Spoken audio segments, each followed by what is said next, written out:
Hey guys, how's it going? And welcome back to the channel. Continuing on with the topic of Argus monitors, we are going to be going over the actual, well, caring of them, the care guide for Argus monitors. Of course, with that, we'll be going over the 5 main topics, which is going to be enclosure size, heating and lighting, humidity, the diet, and then lastly, what to fill the enclosure with. So with all that being said, I guess it's time now to sit back, relax, dive into the care of Argus monitors, and roll the intro.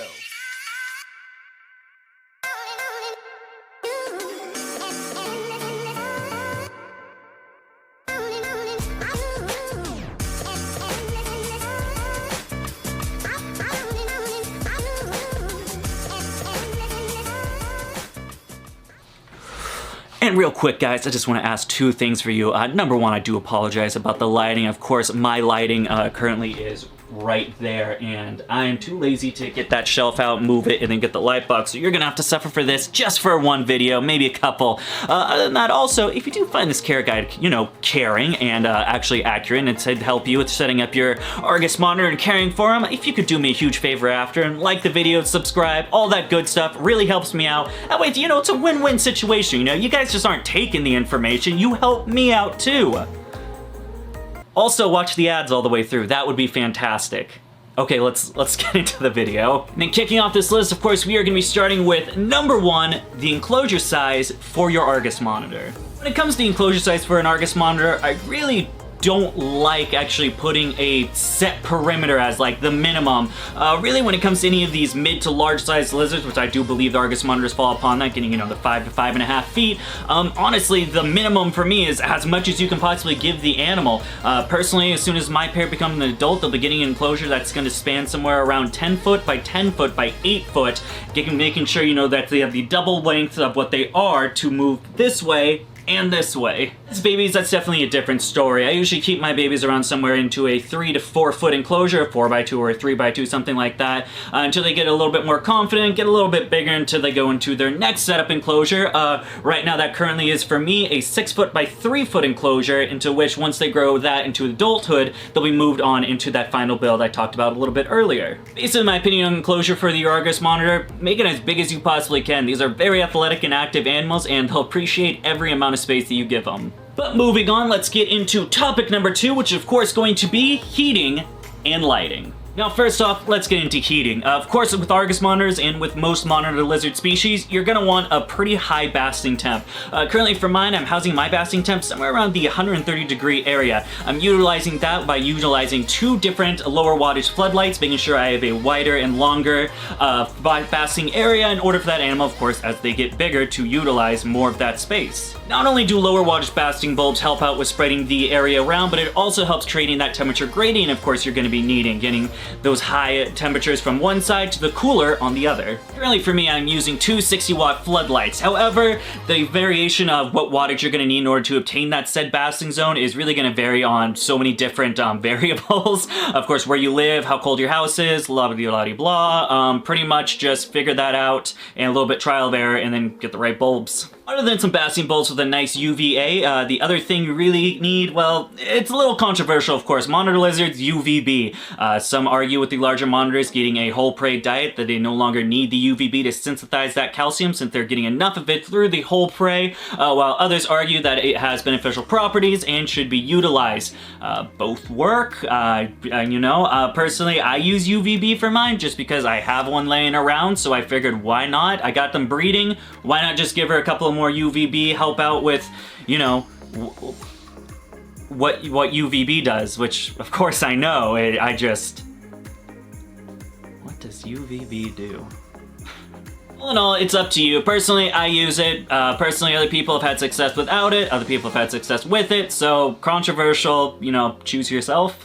That about does it for lighting. It's really the only thing you need. I would say an LED light if you want to go like bioactive planted vivarium, but these are Argus monitors, so that is definitely not a thing that's going to happen. All right, next up on the list, we're gonna get into it. Number 3, the humidity percentage you need for your monitor lizard.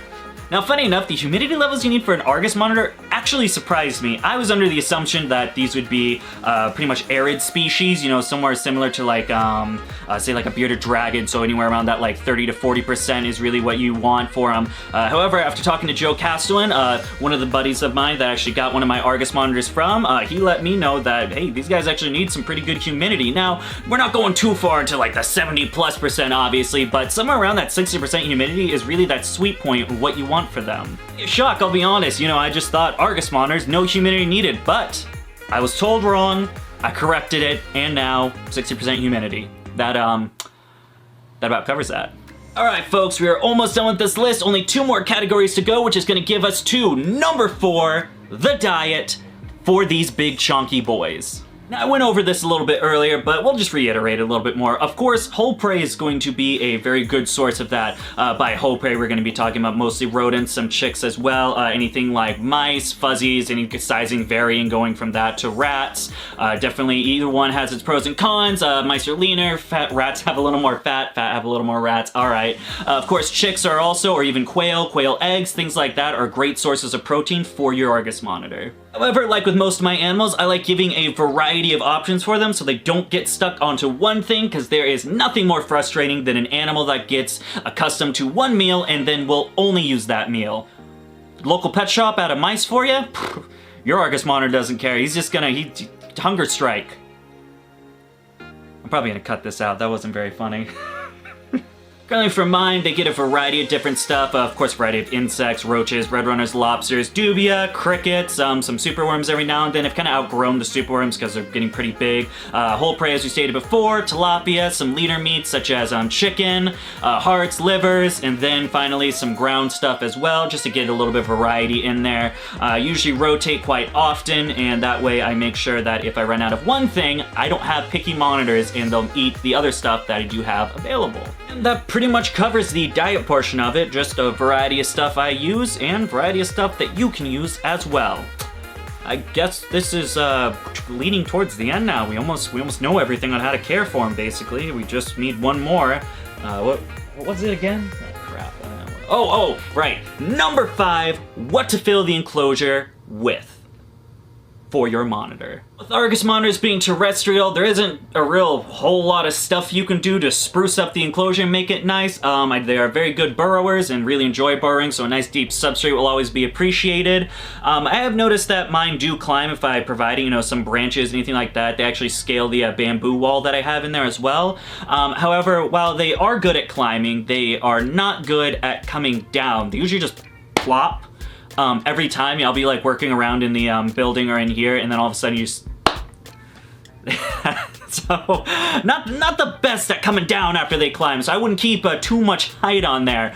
Pretty much for mine, it's pretty simple, just a couple different hides, some branches, just in there as a little bit of decoration. I might add some fake plants, but they'll kind of just trample on them and dig them out, so it's kind of difficult setting up for a monitor that gets that big, because they're pretty destructive. It's really hard to figure out, you know, how to make the enclosure cool without you just ripping it to shreds. Well folks, there you have it, a quick little care guide on how to care for your Argus monitor. Now, let me know what you think about this video. Did it help you out? You think it was a pretty good care guide, or did I miss the ball on this? Was it just not very good?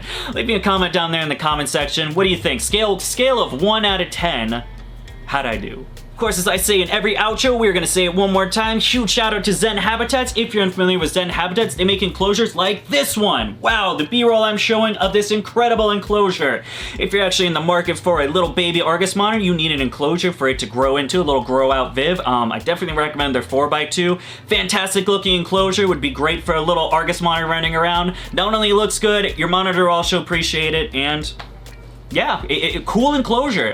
If you want to know more about that or potentially buy one, you can go right down there in the description where I have the link for it. Then of course you guys know the drill by now. You got me on Facebook, Instagram, TikTok. We got merch links all down there in the description, where you can also find Patreon. Patreon.com/dbcbexotic, so you get the inside scoop of what is happening with my business. This includes a plethora of different products we got, including the Ackie monitors, Argus monitors, geckos, gargoyles, crusteds, tokays, Couple of different other things, of course, ball pythons. Really wouldn't be a reptile breeder if I wasn't breeding ball pythons. If you guys want to check that out, you get first dibs on babies, first look at what's going on, especially with that Argus girl getting pretty plump. Potentially some eggs? Who knows? But you will know first if you sign up for Patreon. Starts as low as $1 a month. Check it out while you can, folks. I mean, it's not really going anywhere. It's not like while supplies last. It will always be there, but you should check it out anyway. Your name gets to be in the credits too, the credits that we're rolling right now. Get me out of here. Roll it, roll it.